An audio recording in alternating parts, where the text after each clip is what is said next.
Recorded in Kingsland showing a Camden County deputy throwing a woman to the ground. The incident was back in January, but was just shared with us by the Camden County NAACP, who obtained the video this week after getting a tip.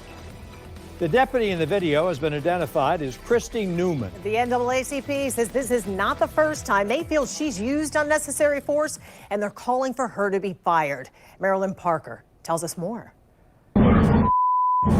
A woman thrown to the ground, handcuffed, punched in the face,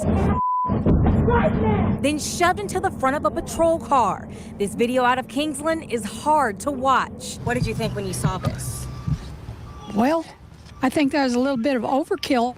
I mean, I wouldn't want to be stopped by that person or anything.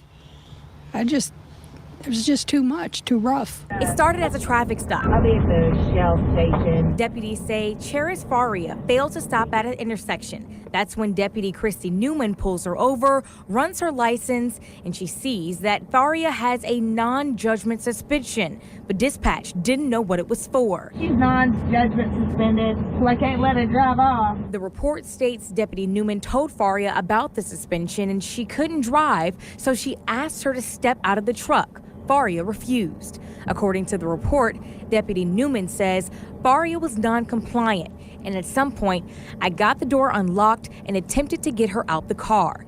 This part of the video shows the door was open. Then Deputy Newman closes the door. Then she tries to open it again, reaches in, and you see the driver's hand come out. Then the deputy moves into the truck. From the angle of the video, we can't tell what's happening inside the truck or why the person wouldn't get out. But what we do see is the deputy struggling to get this woman out. She even mounts herself on the car to pull her out, and once she's out, she ends up on the ground. Newman's report says the woman was resisting her, holding onto the steering wheel while shoving and yanking her. Another deputy arrives and tries to tase the woman from the other side, but it doesn't work. Deputy Newman is on top of Faria's back. There's a struggle to get her on her stomach. The deputy throws something away from the woman while the other deputy's knee is on Faria's back. In the report, Newman says she was actively resisting while out of the truck. In the video, Deputy Newman gets her in handcuffs, pulls her up by her arms, lets her go, then steps over her while pointing down at her. Then the deputy walks away and Faria stands up. Newman's report says she tried to help her up, but Faria pushed her away. In the video, you see once Faria is up, the two deputies turn and face her. Then Newman grabs Faria by the arm, tugs on her shoulder, hits her twice in the face, pulls her by her hair, and pushes her head into the front of the patrol car. The deputy's narrative says, in my attempt to control the situation, she ended up being hit in the face and then forcefully put on the bumper of my patrol vehicle. Wow.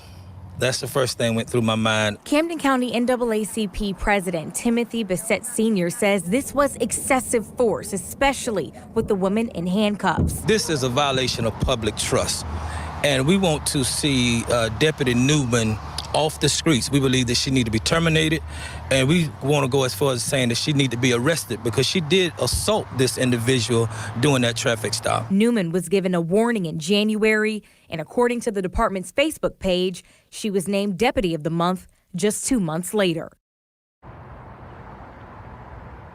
And if you take a look at your screen, we got a statement from Faria that reads, I'm working through the traumatizing experience one day at a time.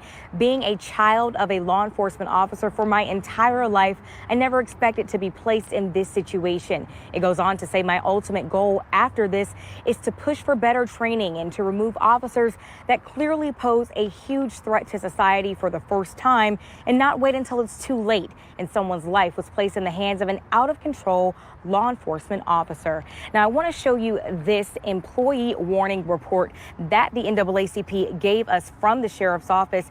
They noted that the deputy was in violation of the use of force policy in according with the Camden County Sheriff's Office, and that the woman posed no immediate threat. Now, we're told that our process or our request is still being processed through the department. Once we get that information, we'll update you on air and online at news4jax.com. Reporting live, Marilyn Parker, Channel 4, the local station.